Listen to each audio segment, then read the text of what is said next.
नमस्ते, मैं हूं किशोर अजवाणी। घड़ी इशारा कर रही है 9 बजे रात का। वक्त 100 बात की एक बात का। केंद्र सरकार ने सोशल मीडिया और ओटीटी प्लेटफॉर्म के लिए नियम तय करते हुए दिशा निर्देश जारी कर दिए। पीएनबी घोटाले में भगोड़े हीरा कारोबारी नीरव मोदी के प्रत्यर्पण को यूके की अदालत ने मंजूरी दे दी।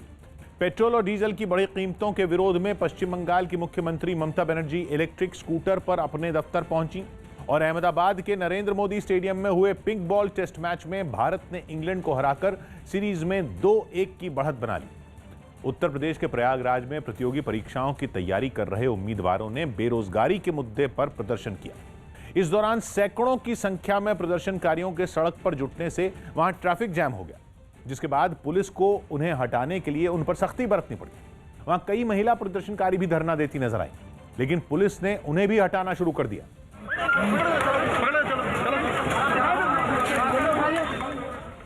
इसके बाद भी जो लोग वहां से जाने के लिए तैयार नहीं हुए, उन्हें पुलिस ने जबरदस्ती उठाकर अपनी गाड़ी में बैठा दिया। ये रोड पे साइड बिल्कुल धरना था, जो बिल्कुल उचित नहीं होता। यहाँ पे लगातार अनंत काल तक चलाना। इससे पहले पुलिस ने कई बार प्रदर्शनकारियों से सड़क खाली कर देने की अपील भी की। वहीं प्रदर्शनकारियों ने चेतावनी दी कि जब तक उनकी मांगें पूरी नहीं हो जाती, वो आगे भी इस तरह धरना देते रहेंगे। 100 बात की एक बात यह कि कई दिन से चल रहा है, ये सोशल मीडिया में भी चल रहा है, रोजगार के मुद्दे को लेकर। लेकिन मौका मिलने पर हम भावनाओं में बह जाते हैं और बाद में अपने परेशानी के लिए सरकार पर भड़कते हैं। आजकल तो फैशन सा चल पड़ा है कि सरकारों की नीतियों से कोई दिक्कत हो तो या तो सड़क पर कोहराम मचा दो या फिर सोशल मीडिया पर माहौल बनाओ। पिछले कुछ दिनों से देश भर में रोजगार के लिए भी इन्हीं दो तरीकों से जंग लड़ी जा रही। पिछले 4 दिन से ट्विटर पर रोजगार मांगने से जुड़े हैशटैग लगातार ट्रेंड कर रहे हैं। 1 करोड़ ट्वीट और रीट्वीट हो चुके हैं। सड़कों पर भी रोजगार के मुद्दे पर कई राज्यों में आंदोलन, धरना प्रदर्शन हो रहा है। ऐसा माहौल बनाने की कोशिश चल रही है कि सरकारों ने रोजगार पर ताला जड़ दिया है। यह भी आरोप लगाया जा रहा है कि 3-4 साल पहले जिन नौकरियों के लिए आवेदन मांगे गए थे, उन पर भर्ती की प्रक्रिया अब तक पूरी नहीं हुई। इसके लिए सरकार को जिम्मेदार ठहराने वाले अपनी कोई जिम्मेदारी मानने को तैयार नहीं दिख रहे। वो तो यह भी भूल गए हैं कि सरकार तो हमने ही चुनी है। सरकार की नीतियों को कानून की शक्ल देने वाले जनप्रतिनिधि भी हमने ही चुने। अभी रोजगार के मुद्दे पर हाय तौबा मचाने वाले अगर भूल गए हों तो हम याद दिला देते हैं कि सरकार तो वही फैसले करती है जिसके लिए हम वोट देते हैं। पिछले चुनाव में सरकारी नौकरी के मुद्दे पर तो हम लोगों ने वोट दिया नहीं था, याद है कि भूल गए? पिछले चुनाव में सरकार ने साफ साफ कहा था कि सरकारी नौकरियां सीमित हैं, इसलिए सिर्फ सरकारी नौकरी को ही रोजगार समझने की सोच बदलनी होगी। रोजगार के लिए ही सरकार ने स्टार्टअप, मुद्रा योजना जैसे कई फैसले किए थे और उन्हीं का जिक्र चुनावों में भी हुआ था, जिन पर हम लोगों ने वोट दिए थे। या फिर सारे चुनावी वादे भूल गए और जाति, धर्म, इलाका और दूसरे भावनात्मक मुद्दों पर वोट दिया है। फिर अब रोजगार के मुद्दे पर बवाल क्यों? ये सच है कि कोरोना संकट के बाद बेरोजगारी बढ़ी है, लेकिन यह भी सच है कि उसी दौरान बिहार में चुनाव हुए। बिहार के चुनाव नतीजों से भी नहीं लगा कि रोजगार या सरकारी नौकरी हमारे लिए कोई बड़ा मुद्दा है। अभी 6 महीने भी तो नहीं बीते हैं, बिहार के चुनाव में 10 लाख युवाओं को नौकरी देने का मुद्दा उछला था, जिस पर बिहार के सीएम नीतीश कुमार ने साफ कह दिया था कि यह वादा पूरा करना संभव ही नहीं है। लोगों ने बहुमत उन्हीं की अगुवाई वाली एनडीए को दिया। दरअसल हमारी आदत हो गई है कि गलती करेंगे तो भी दोषी दूसरों को ही ठहराएंगे। हमारी सबसे बड़ी गलतफहमी यह कि सड़क पर ट्रैफिक जैम करने या ट्विटर पर अपनी तकलीफ ट्रेंड कराने से रोजगार मिलने लगे। कुछ लोग तो गुस्से और जोश में सरकारें गिराने की धमकी भी दे रहे हैं। ये पढ़े लिखे लोग फिर भी शायद समझ में नहीं आ रहा कि सरकार सोशल मीडिया पर माहौल बनाने से ना तो बनती है, ना ही गिरती। हमें क्या चाहिए, इसका फैसला चुनाव में हमारे वोट से ही होता है। और वोट से जो नतीजे आ रहे हैं उससे तो कुछ और ही दिख रहा है। हमारी सोच जानने का सबसे बड़ा सर्वे चुनाव ही है। वहां अगर हम जिन मुद्दों पर वोट देते हैं वो दिखता है। अगर हमने एक मुद्दे पर वोट दिया तो उम्मीद उसी मुद्दे की जानी चाहिए। ओडिशा की राजधानी भुवनेश्वर में कांग्रेस की एक बैठक के दौरान 2 गुट आपस में भिड़ गए। विवाद तब शुरू हुआ जब एक गुट के लोगों ने पार्टी नेता विष्णुचरण बारिक पर विपक्षी दलों से सांठगांठ का आरोप लगाया, जिस पर दोनों गुटों के लोगों के बीच तू-तू मैं शुरू हो गई। देखते ही देखते उनके बीच हाथापाई होने लगी। घटना की जो तस्वीरें सामने आई, उनमें एक तस्वीर में कांग्रेस दफ्तर के बाहर दोनों गुटों के लोग आपस में मारपीट करते दिखे। कुछ लोगों ने उन्हें समझाने और अलग करने की भी कोशिश की, जिसका उन पर कोई असर नहीं हुआ।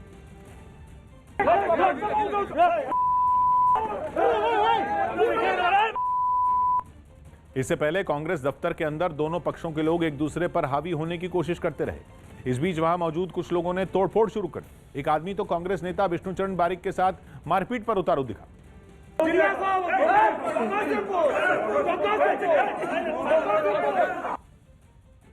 इस घटना के बाद विष्णुचरण बारिक ने अपने ऊपर लगाए सारे आरोपों को सिरे से खारिज कर दिया। कोई बीजेडी का साथ हाथ मिलाया नहीं, कांग्रेस के लिए काम किया, आज भी काम कर रहा है, अगला दिन भी काम करेगा। इसके बाद जब मीडिया ने बैठक में हुए बवाल पर कांग्रेस के दूसरे नेताओं से सवाल किए तो उन्होंने इस पर अजीबोगरीब बयान दिया। ऐसा तोड़ो, ऐसा मारो, ऐसा करने से प्रैक्टिस होगा अपोजिशन के बीजेपी के साथ, बीजेडी के साथ लड़ने के लिए। मारपीट की वजह से काफी देर तक कांग्रेस दफ्तर में अफरा तफरी मची रही। हालांकि बाद में समझा बुझाकर मामला शांत करा लिया गया। सौ बात की एक बात यह कि कांग्रेस की गुटबाजी उसके लिए किसी एक राज्य या शहर का संकट नहीं है, बल्कि ये कांग्रेस आलाकमान के लिए राष्ट्रीय सिरदर्द बन चुका है। जिन राज्यों में कांग्रेस मजबूत है वहां गुटबाजी तो समझ में आती है, लेकिन हर गुट को सत्ता और सियासत में ज्यादा हिस्सा चाहिए। ओडिशा, यूपी, बिहार जैसे राज्यों में भी कांग्रेस के पास खोने के लिए बहुत कुछ बचा नहीं है। वहां भी कांग्रेस के नेता और उनके समर्थक पार्टी को बचाने के लिए संघर्ष करने के बजाय आपस में ही एक दूसरे को निपटाने में जुटे। ओडिशा के पिछले चुनाव में कांग्रेस पहली बार विधानसभा में दहाई के आंकड़े तक भी नहीं पहुंच पाई। उसके बाद पार्टी के नेताओं को आपस में ही लड़ने से फुर्सत नहीं मिल रही। फिर भला वो क्यों सोचेंगे कि जनता ने उनसे किनारा क्यों कर लिया। विधानसभा चुनाव के लिए बीजेपी ने बंगाल में लोक्खो सोनार बांग्ला अभियान की शुरुआत कर दी। इस अभियान के जरिए पार्टी का मकसद राज्य के 294 विधानसभा क्षेत्रों के लोगों तक पहुंचना और उनके सुझाव इकट्ठा करना, जिसके लिए विधानसभा क्षेत्रों में बीजेपी के एलईडी रथ पहुंचेंगे, जिन्हें जेपी नड्डा ने कोलकाता में पार्टी का झंडा दिखाकर रवाना किया और लोक्खो सोनार बांग्ला अभियान की शुरुआत की।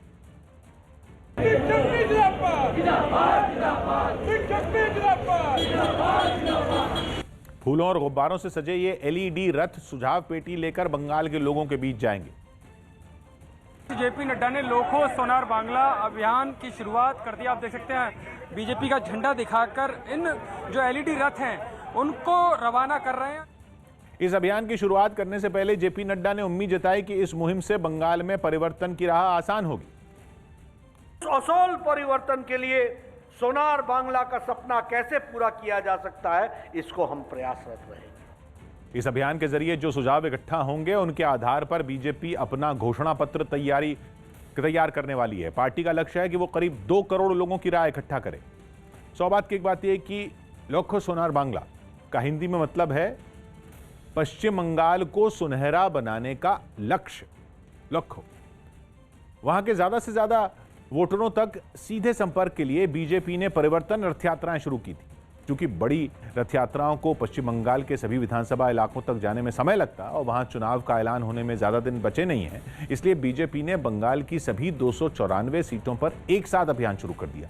इसके जरिए बीजेपी अपने चुनाव घोषणा पत्र के लिए पश्चिम बंगाल के लोगों की राय भी जानेगी और उन तक अपनी बात भी पहुंचाएगी।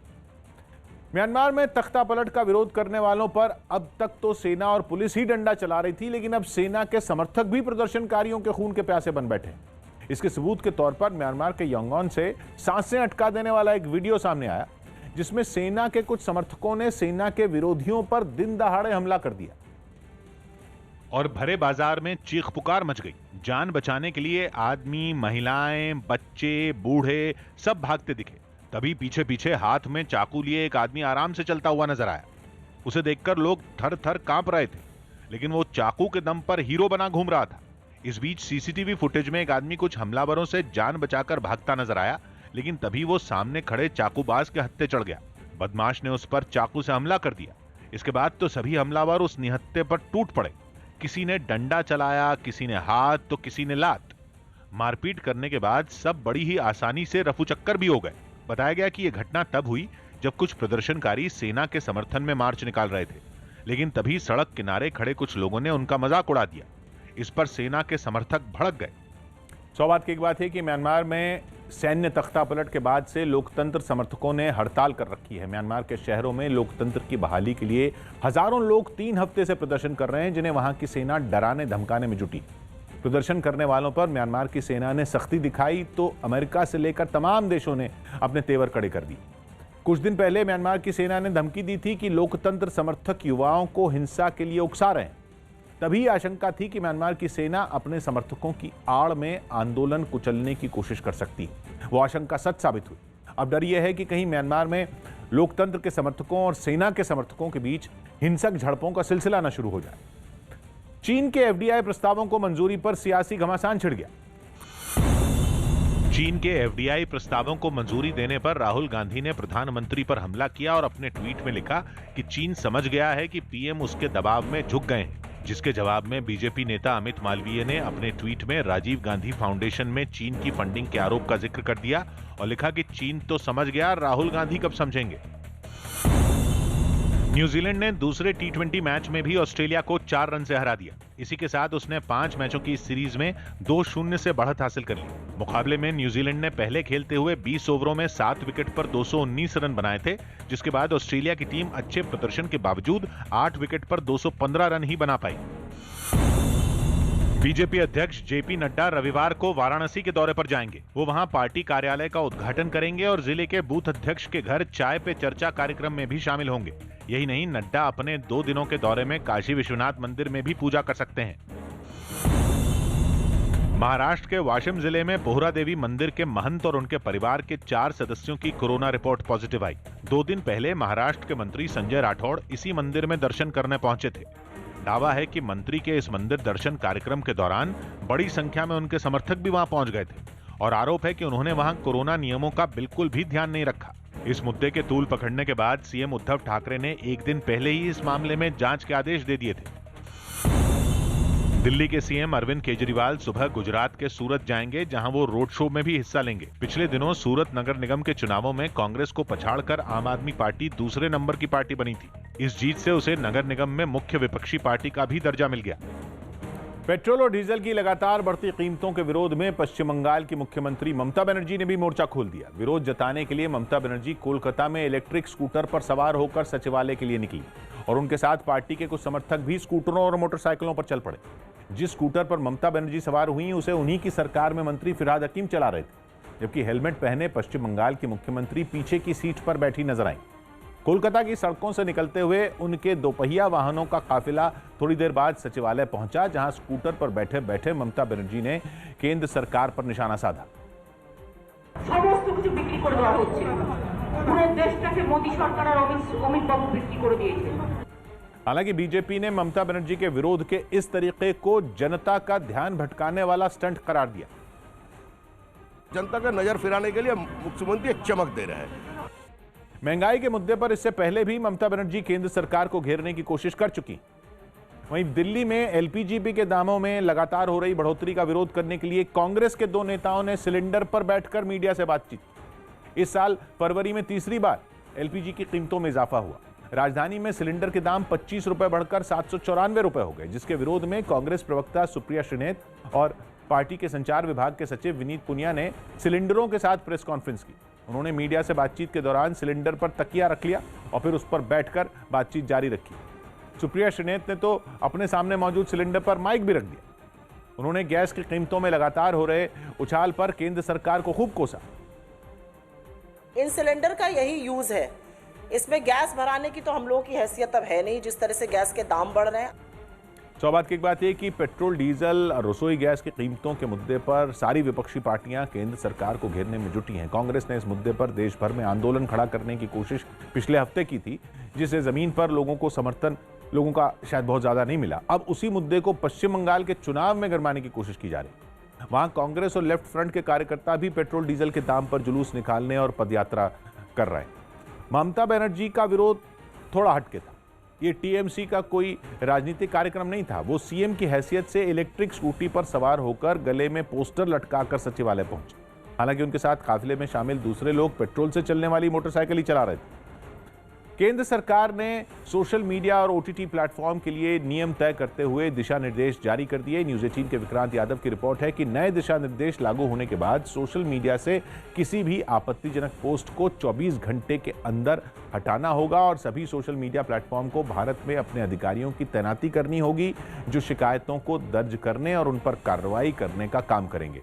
इसके अलावा हर महीने कितनी शिकायतों पर एक्शन लिया गया, इसकी जानकारी भी देनी होगी।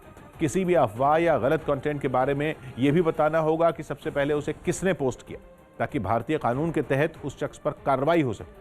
सोशल मीडिया के अलावा OTT प्लेटफॉर्म की भी 3 स्तरों पर निगरानी होगी और भाषा, सीन और उसमें हिंसा के आधार पर अलग अलग कैटेगरी बनाई जाएंगी। सरकार के इस कदम से सोशल मीडिया पर अफवाह और फेक न्यूज फैलाने वालों पर लगाम लगने की उम्मीद है। केंद्र सरकार की तरफ से जारी किए गए दिशा निर्देश 3 महीने के अंदर लागू कर दिए जाएंगे। सरकार के मुताबिक अब सोशल मीडिया पर अफवाहें फैलाने वाले रचनाकारों की पहचान हो सकेगी। साथ ही OTT प्लेटफॉर्म पर भी आपत्तिजनक कंटेंट नहीं दिखाया जा सकेगा। यूरोप के देश जॉर्जिया में 2 दिन पहले विपक्ष के एक नेता की गिरफ्तारी पर शुरू हुआ ड्रामा अब भी जारी है। पहले तो नेता निका मेलिया और उनके समर्थकों ने गिरफ्तारी से बचने के लिए पुलिस को नाको चने चबाए और अब नेता के समर्थक उनको रिहा करने की मांग पर जेल के बाहर जुट गए, जिसके लिए राजधानी टिबिलिसी से सैकड़ों गाड़ियों का एक बड़ा काफिला रुस्तावी शहर में उस जेल के लिए निकलता नजर आया जहां निका मेलिया को कैद रखा गया है। भारी बर्फबारी के बीच भी उनके समर्थकों का जोश ठंडा नहीं पड़ा। वो ऐसे आक्रामक नजर आए जैसे किसी जंग पर दुश्मन से लोहा लेने जा रहे हों। लगभग 30-40 किलोमीटर का रास्ता तय करने के बाद जैसे ही प्रदर्शनकारी जेल तक पहुंचे, उन्होंने जोर जोर से नारे लगाने शुरू कर दिए।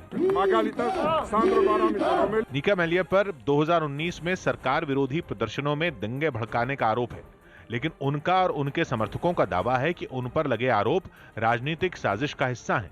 ऐसे में प्रदर्शनकारियों ने निका मेलिया को तुरंत रिहा करने और जॉर्जिया में दोबारा चुनाव कराने की मांग उठाई। बात की बात यह कि जॉर्जिया में पिछले साल संसदीय चुनाव हुए थे, जिसमें वहां के विपक्षी दलों ने धांधली के आरोप लगाए थे। जॉर्जिया के सभी विपक्षी दलों ने दूसरे दौर की वोटिंग का बहिष्कार भी कर दिया था, जिसकी वजह से वहां 1/3 लोगों ने भी वोट नहीं डाले। इसके बावजूद वहां सत्ताधारी पार्टी ने दोबारा चुनाव कराने से मना कर दिया। जॉर्जिया में वो राजनीतिक संकट चल ही रहा था कि वहां विपक्ष के इस बड़े नेता को गिरफ्तार कर लिया गया। हालांकि गिरफ्तारी जॉर्जिया की कोर्ट के आदेश पर हुई, लेकिन लोग इसे जॉर्जिया की सरकार की साजिश मानकर सड़कों पर उतरे। बीजेपी विधायक के जनसंख्या जिहाद वाले बयान पर घमासान छिड़ गया। बिहार में बीजेपी के विधायक हरिभूषण ठाकुर के बयान पर सियासी घमासान छिड़ गया। उन्होंने नाम लिए बिना एक समुदाय पर जनसंख्या जिहाद करने का आरोप लगा दिया।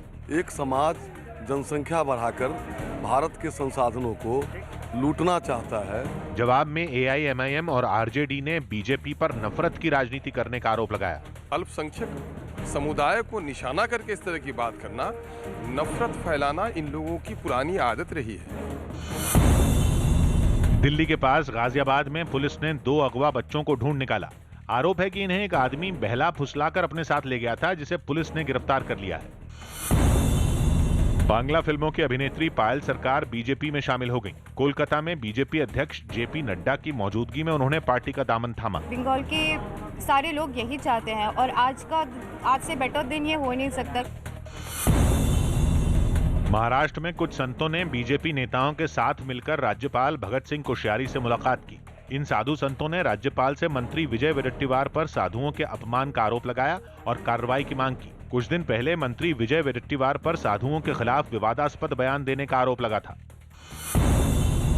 दिल्ली के पास गौतम बुद्ध नगर में बदमाशों ने सिगरेट के एक गोदाम में लूटपाट की। आरोप है कि ये बदमाश वहां से लाखों की सिगरेट लूट ले गए।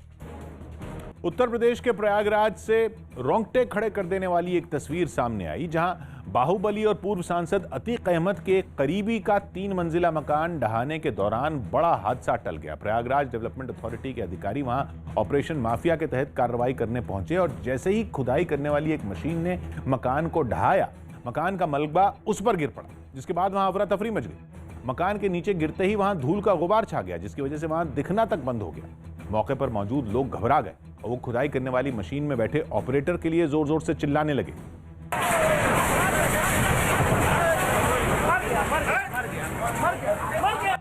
धूल हटी तो वहां मौजूद लोग फौरन हादसे वाली जगह पर पहुंचे। वहां पहुंचने पर दिखा कि खुदाई करने वाली मशीन बुरी तरह से मलबे के नीचे दब चुकी है। घटना की सूचना पर पुलिस भी वहां पहुंच गई। बताया गया कि वक्त रहते ऑपरेटर नीचे कूद गया था, जिससे उसकी जान बच गई। इससे पहले प्रयागराज डेवलपमेंट अथॉरिटी के अधिकारी पूरी तैयारी के साथ इस अवैध मकान को गिराने पहुंचे। इस काम में 2 खुदाई करने वाली मशीनें लाई गईं, जो बिना वक्त गंवाए शान से खड़े इस आलीशान मकान को ढहाने के काम में जुट गईं। पूर्णतया अवैध रूप से निर्मित है, इसमें कोई मानचित्र स्वीकृत नहीं है। बताया गया कि इस कार्रवाई के दौरान हुए हादसे में आसपास के कई दूसरे मकानों को भी नुकसान पहुंचा।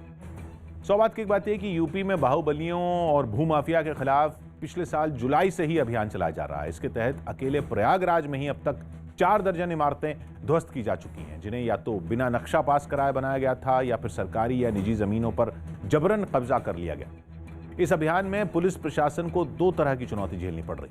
अवैध इमारतों के मालिकों के बवाल करने की आशंका रहती है, इसलिए मकान तोड़ने के लिए भारी पुलिस बल की व्यवस्था करनी पड़ती है। फिर ये चिंता भी रहती है कि बदमाश ऐन मौके पर अदालत से स्टे ऑर्डर ले आए तो सारी तैयारी बेकार चली जाएगी। बताया गया कि अभी जिस आदमी का मकान तोड़ा गया वो प्रॉपर्टी डीलर भी है। प्रशासन उसको बचाव का मौका नहीं देना चाहता था, इसीलिए जल्द से जल्द बिल्डिंग तोड़ने के चक्कर में यह हादसा हो गया।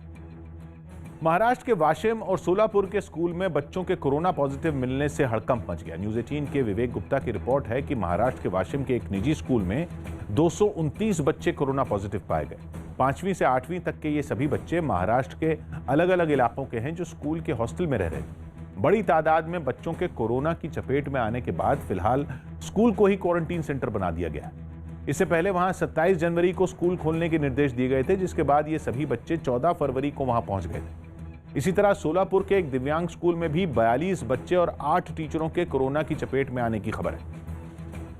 इटली के जेनोवा में पहाड़ी पर बने कब्रिस्तान की एक इमारत ढह गई और वहां दफन 200 से ज्यादा ताबूत समंदर में बह गए। इसके बाद ताबूतों की तलाश के लिए एक ऑपरेशन शुरू किया गया। यह हादसा अचानक जमीन खिसकने की वजह से हुआ, जिसका एक वीडियो भी सामने आया और वीडियो में इस इमारत का एक हिस्सा बीच से टूटकर समंदर में गिरता दिखाई दिया। पहले उसमें 2 जगह दरारें पड़ी जो धीरे धीरे बड़ी होने लगी और फिर वो अलग होकर ढह गया।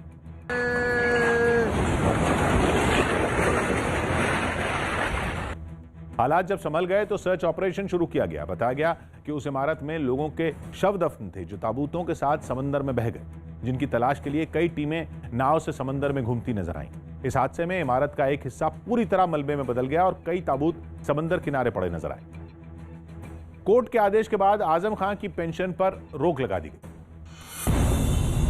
यूपी सरकार ने समाजवादी पार्टी के नेता आजम खान को दी जाने वाली लोकतंत्र सेनानी पेंशन पर रोक लगा दी। राज्य सरकार ने रामपुर कोर्ट के आदेश के बाद यह फैसला लिया। 1975 में इमरजेंसी के दौरान जेल में रहने की वजह से आजम खान को यह पेंशन मिलती थी, लेकिन अब उन पर कई केस दर्ज होने की वजह से इस पेंशन पर रोक लगाई गई है।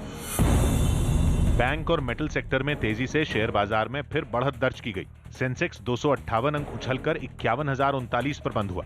साथ ही निफ्टी 115 अंक ऊपर 15,097 पर पहुंच गया।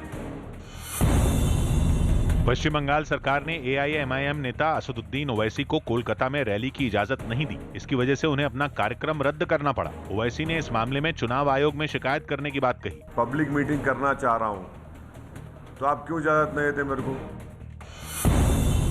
केरल के आलपुषा में एक RSS कार्यकर्ता की हत्या के विरोध में बीजेपी ने प्रदर्शन किया। कोरोना वैक्सीन पर यूपी के मुख्यमंत्री योगी आदित्यनाथ के बयान को विपक्ष ने मुद्दा बना लिया। अपने बयान में उन्होंने ये दावा किया कि कोरोना का टीका जल्द ही बाजार में आएगा, जिसे लोग खुद खरीद कर लगवा सकेंगे। 15 मार्च के आसपास मार्केट में भी एक टीका आ सकते हैं। जो लोग मार्केट से खरीद के लगाना चाहेंगे उनके लिए भी एक गाइडलाइन, सारी चीजें तैयार हो रही हैं। विधान परिषद में दिए मुख्यमंत्री के इस बयान पर समाजवादी पार्टी ने सवाल खड़े कर दिए। गरीब मजदूर, किसान और जिसकी कोरोना काल से रोजगार चला गया, उसका तो पैसा ही नहीं है खरीदने का, वो कैसे वैक्सीन लगवाएगा? जबकि कांग्रेस ने योगी आदित्यनाथ से राज्य के लोगों को कोरोना का टीका मुफ्त में देने की अपील की। हमारी मांग है योगी आदित्यनाथ जी से कि पूरे उत्तर प्रदेश की जनता को फ्री वैक्सीन मुहैया कराई जाए। दिल्ली में बीजेपी महिला मोर्चा के कार्यकर्ताओं ने केजरीवाल सरकार के शिक्षा मंडल के खिलाफ जोरदार प्रदर्शन किया। कुछ दिन पहले दिल्ली के शिक्षा विभाग के निदेशक का एक वीडियो वायरल हुआ था, जिसमें वो सभी बच्चों को पास करने का भरोसा देते नजर आए थे। लेकिन उनके इसी बयान पर बीजेपी ने केजरीवाल सरकार को घेरना शुरू कर दिया। बीजेपी महिला मोर्चा की कार्यकर्ता शिक्षा मंत्री मनीष सिसोदिया के घर का घेराव करने पहुंच गई।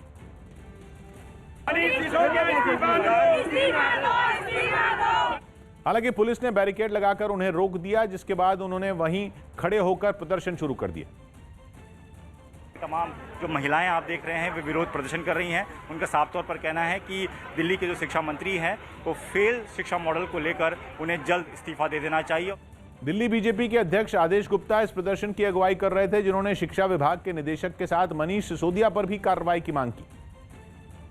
एजुकेशन डायरेक्टर को तुरंत बाहर का रास्ता दिखाए और मनीष सिसोदिया और दिल्ली सरकार से जवाब तलब किया जाए।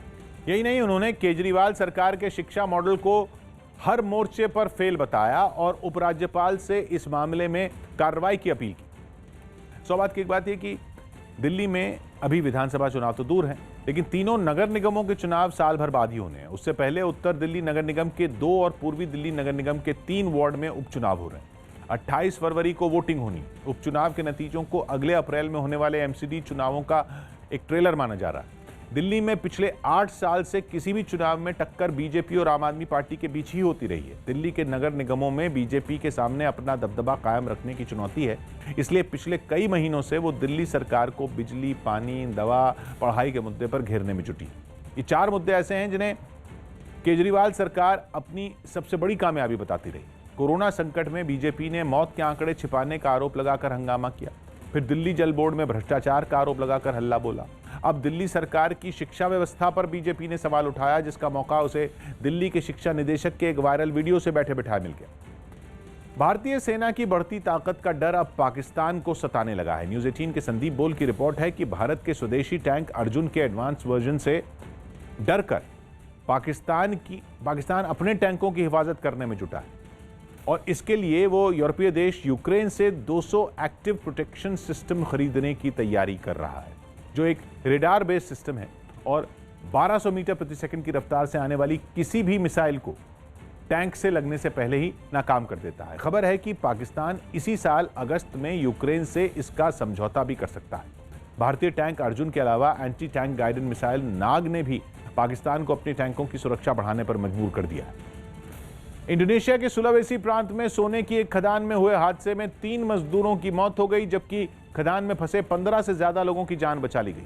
हादसे के समय वहां 40 से ज्यादा मजदूर काम कर रहे थे, तभी खदान का हिस्सा धंस गया और वहां काम करने वाले सभी लोग अंदर फंस गए। घटना की खबर मिलते ही प्रशासन की टीम वहां पहुंची और खदान में फंसे लोगों को बचाने में जुट गई। रेस्क्यू ऑपरेशन में खुदाई करने वाली मशीनों की मदद ली गई। इस दौरान मौके पर लोगों की भारी भीड़ जुट गई। इस भीड़ में उन मजदूरों के घरवाले भी थे जो इस हादसे का शिकार हुए। इन सबके बीच राहत और बचाव की टीम ने घटना वाली जगह को घेर कर मजदूरों को बचाने का अभियान जारी रखा। सुबह से शाम हो गई, लेकिन रेस्क्यू टीम ने हिम्मत नहीं हारी और वो खदान में फंसी जिंदगियों को बचाने के काम में जुटी रही। Pelaksanaan kegiatan evakuasi tersebut yang mana memang karena melihat situasi yang gelap.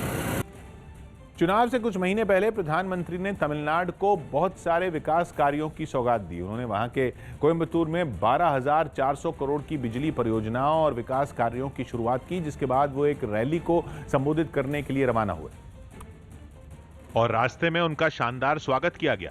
जिस समय पीएम अपनी गाड़ी में बैठकर रैली की जगह जा रहे थे, सड़क के दोनों तरफ का नजारा देखते बना, क्योंकि वहां किसी ने नाचते हुए तो किसी ने ढोल बजाकर उनका स्वागत किया। यही नहीं, सड़क किनारे पारंपरिक वेशभूषा में सजे कलाकार भी नजर आए।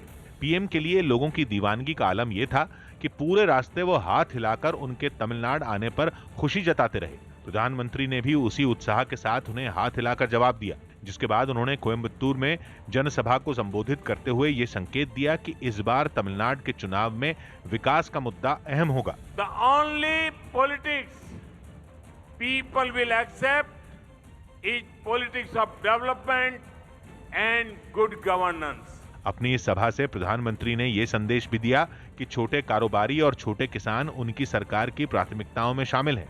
Small businessmen and small farmers, the NDA government has given topmost priority to these two sections. BJP ये ऐलान कर चुकी है कि इस बार के चुनाव में उसका गठबंधन सत्ताधारी पार्टी AIADMK के साथ जारी रहेगा। सौभाग्य की बात यह कि अगले 2 महीनों में जिन 5 राज्यों में चुनाव होने हैं, उनमें तमिलनाडु भी। वहां पिछले 4 दशक से राष्ट्रीय पार्टियां कभी मुख्य मुकाबले में नहीं रही। असल टक्कर AIADMK और DMK में ही होती रही। अभी वहां कांग्रेस का DMK और बीजेपी का AIADMK से गठबंधन है। वहां द्रविड़ यानी पिछड़ी जातियों का राजनीति में दबदबा रहा है, जिनमें ज्यादातर खेती या फिर मछली पालन से जुड़ी हैं। इन दिनों देश में कृषि सुधार कानूनों को विपक्षी दलों ने बड़ा मुद्दा बना रखा है। तमिलनाडु में किसान आंदोलन का कोई असर नहीं दिखा। वहां ज्यादातर छोटे किसान हैं और 70 लाख किसानों को प्रधानमंत्री किसान सम्मान निधि योजना का फायदा मिल रहा है, जो विधानसभा चुनाव में अहम मुद्दा बन सकता है। तमिलनाडु में राहुल गांधी भी लगातार दौरे कर रहे हैं। उन्होंने मछुआरों के लिए अलग मंत्रालय बनाने का मुद्दा भी उछाला था, जिसका जवाब पीएम मोदी ने दिया और याद दिलाया कि 2019 में मछुआरों के लिए पहली बार अलग विभाग उनकी सरकार नहीं बनाया। प्रधानमंत्री सुबह खेलो इंडिया विंटर गेम्स का उद्घाटन करेंगे। प्रधानमंत्री मोदी वीडियो कॉन्फ्रेंसिंग के जरिए सुबह खेलो इंडिया विंटर गेम्स का उद्घाटन करेंगे। जम्मू कश्मीर के गुलमर्ग में इसका आयोजन किया जाएगा, जहां आइस हॉकी समेत बर्फ में खेले जाने वाली कई प्रतियोगिताएं होंगी। कश्मीर के बच्चों को भी मैं बधाई देना चाहता हूं कि ये खेलो इंडिया विंटर गेम्स के माध्यम से उनको और मौका मिलने जा रहे हैं।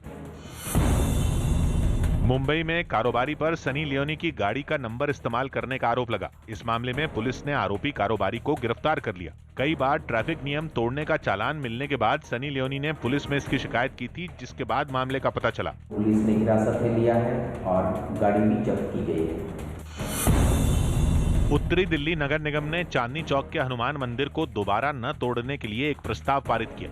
अब यह प्रस्ताव दिल्ली सरकार की धार्मिक कमेटी को भेज दिया गया। 2 दिन पहले उत्तरी दिल्ली नगर निगम ने चांदनी चौक के हनुमान मंदिर मामले में सभी दलों की बैठक बुलाई थी। इसी बैठक में इस मंदिर को वैध बनाने के प्रस्ताव पर चर्चा हुई थी, जिसका सभी दलों ने समर्थन किया था। मध्य प्रदेश के ग्वालियर में हिंदू महासभा के नेता बाबूलाल चौरसिया के कांग्रेस में शामिल होने पर घमासान छिड़ गया। बाबूलाल चौरसिया उस वार्ड से पार्षद हैं जहां इकलौता नाथूराम गोडसे का मंदिर है। कांग्रेस में शामिल होकर के महात्मा गांधी जी की एक लाठी बनने जा रहा हूं। बीजेपी ने हिंदू महासभा के नेता के कांग्रेस में शामिल होने पर कमलनाथ पर हमला बोला। गांधी के विचार के खिलाफ जाकर क्या वो राजनीति करने लगे, ये एक बड़ा प्रश्न है। कांग्रेस ने भी बीजेपी के हमले पर पलटवार किया। यदि गोडसे को पूजने वाले महात्मा गांधी की विचारधारा को स्वीकार करते हैं तो इसमें भारतीय जनता पार्टी को क्या आपत्ति है। राजस्थान के सीकर से चौंका देने वाली एक तस्वीर सामने आई, जिसमें पेड़ काटने के विवाद में एक आदमी ने दंपति पर हमला कर दिया। बताया गया कि आरोपी अपने 2 साथियों के साथ राज्य में खेजड़ी नाम से मशहूर पेड़ को काटने वहां पहुंचा था, जिसका पति पत्नी ने विरोध किया। वहां के लोग इस पेड़ को तुलसी की तरह पूजते हैं और यही वजह रही कि उन्होंने इन लोगों को पेड़ काटने से रोका तो सफेद शर्ट पहना आदमी उन तक दौड़कर पहुंचा और पति पर कुल्हाड़ी से हमला करने के बाद उसने उसकी पत्नी को भी नहीं बख्शा। इसके बाद जो हुआ, ब्रेक के बाद सुपर पावर गिफ्ट की नजर।